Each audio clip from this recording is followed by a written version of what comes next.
आज़ाद कश्मीर में हुकूमत तो बिलावल की है, इसीलिए लोग उसको रिजेक्ट कर रहे हैं। नून लीग को सादा अक्सरियत दिलवा दी गई 2 ही मराहिल में। पीपल्स पार्टी को, यानी ये अकेले भागे हैं दोनों और इनका मुकाबला ये नहीं कर पाए, वोट ले ही नहीं पाए। जाली फार्म 47 इनको फिर भी चाहिए थे। बिलावल जनाब बाहर हो गया हुकूमत बनाने की रेस से, और PMLN जो है वो 2 मराहिल के बाद उनको ये सहूलत दे देगी। मैंने आपको कहा था कि जो सेक्टर कमांडर हैं ब्रिगेडियर फाइक आज़ाद कश्मीर में, नवाज शरीफ से बहुत इश्क करते हैं, वो बहुत प्यार है उनका नवाज शरीफ से, बहुत ज़्यादा प्यार है। इतना प्यार है कि वो अपने करीब या उनके पास जो कैदी भी जाते हैं उनको जाके भी वो नवाज शरीफ की तारीफ़ें करते हैं और उनके लिए तबलीग करते हैं। इतना प्यार है कि ISI की कैद में जो दहशतगर्द या बड़े बड़े मुजरिम ये पकड़ लेते हैं, उनको भी जाके वो कहते हैं कि नवाज शरीफ से अच्छा आदमी कोई नहीं है। ब्रिगेडियर फाइक की मैं आपको बात बता रहा हूँ। बहरहाल देखते हैं ये इश्क कब तक चलता है। बहरहाल नाज़रीन, वो अभी भी चाहते हैं कि जनाब मुज़ाकरात हो जाए और किसी तरह मसला मुज़ाकरात के ज़रिए से हल हो। नाज़रीन, आज़ाद कश्मीर के इलेक्शन की सही कवरेज करने पर अल जज़ीरा के ऊपर बहुत तनकीद की गई है, और पाकिस्तान के ऊपर उसकी जो अल जज़ीरा इंग्लिश की वेबसाइट है वो अब प्रॉपर काम नहीं कर रही, उसको ऐसा लगता है महदूद कर दिया गया।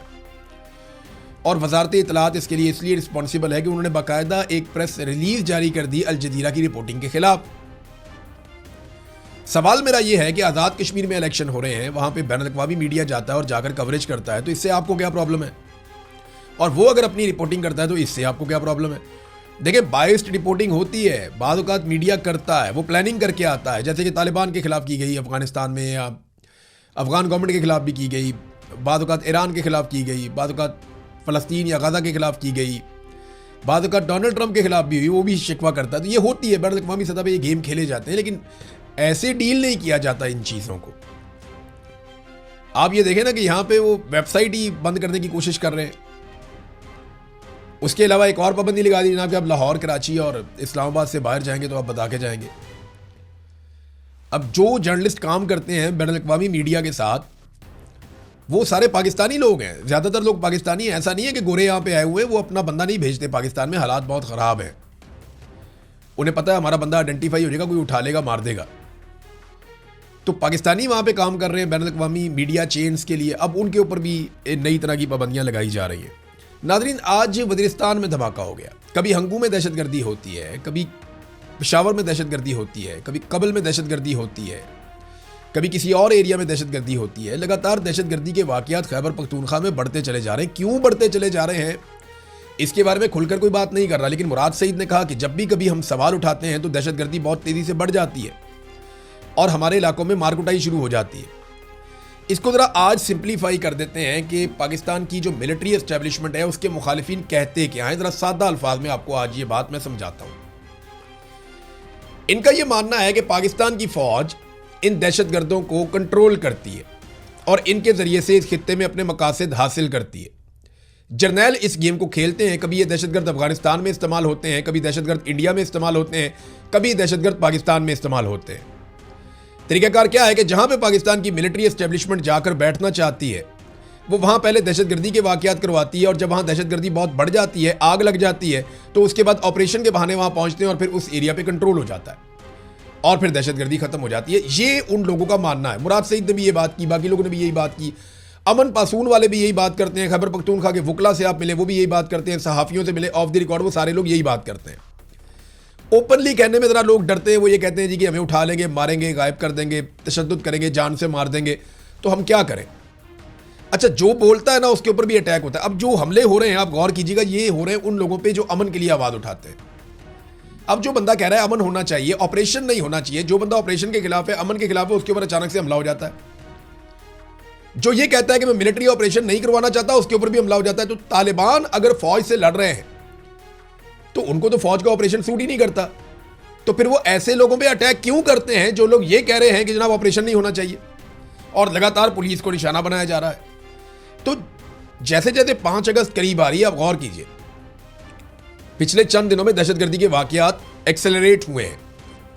खैबर पख्तूनख्वा में दहशतगर्दी के वाकयात में एकदम इजाफा हो गया है, और वो हुआ जैसे ही इन्होंने अनाउंस किया पाकिस्तान तहरीक इंसाफ ने, हम बहुत बड़ा जलसा करने जा रहे हैं, फाइनल तहरीक की तरफ जा रहे हैं, हम बहुत बड़ी मूव अब चलाएंगे। इमरान खान की बहन भी निकली, वो अलग अलग जगहों पे जा रही हैं। आजकल जिन एरियाज में अलीबा खानम फिर रही हैं, अल्लाह ताला उनकी ज़िंदगी की हिफाजत करे, वो इंतहाई खौफनाक इलाके हैं। वहाँ गुड तालिबान भी हैं, बैड तालिबान भी हैं।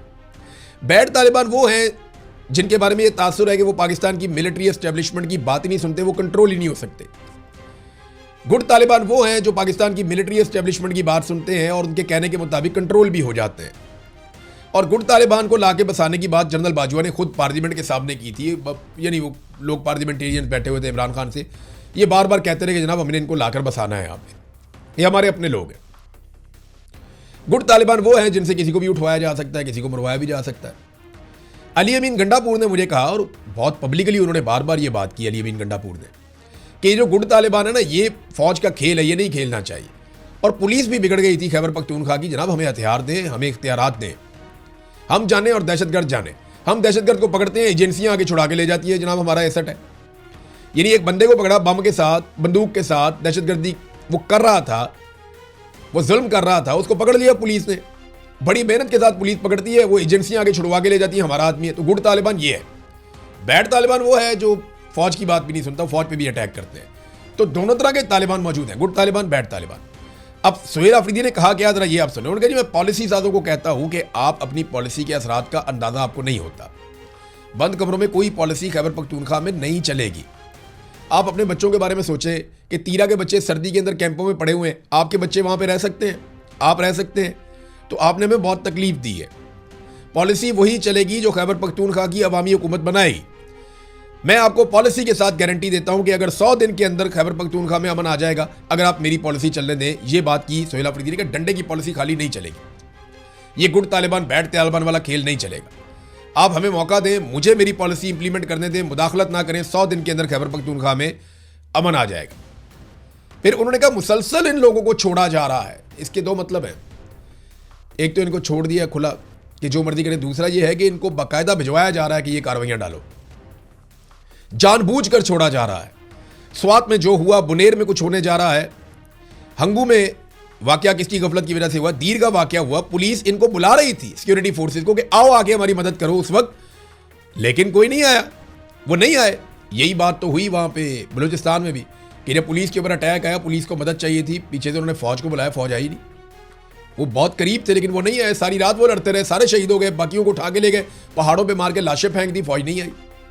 यही बात जो है वो यहां पे भी कह रहे हैं। वजीर आला कह रहा है एक सूबे का अमन के लिए किसी पॉलिसी से बगावत करनी पड़ी तो मैं करूंगा। फिर उन्होंने कहा जी मेरी अपनी पॉलिसी है, मैं वो पॉलिसी आपको बता रहा हूं, उसके मुताबिक आप चीजों को ठीक होने दें।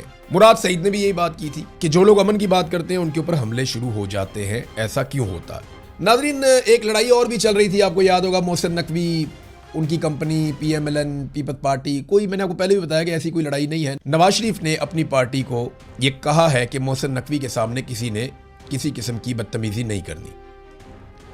यानी शहबाज शरीफ की मोहसिन नकवी से एक मुलाकात भी हो गई है और नवाज शरीफ ने जो मुशावरत की है अपनी पार्टी के करीबी तरीन लोगों से, उन्होंने अपने रहनुमाओं को ये पैगाम दिया कि मोहसिन नकवी से कोई बदतमीजी नहीं करेगा, हम इस वक्त ये लड़ाई नहीं ले सकते। यानी नवाज शरीफ ने एक मरतबा फिर सरेंडर कर दिया, जैसे वो हमेशा करते आए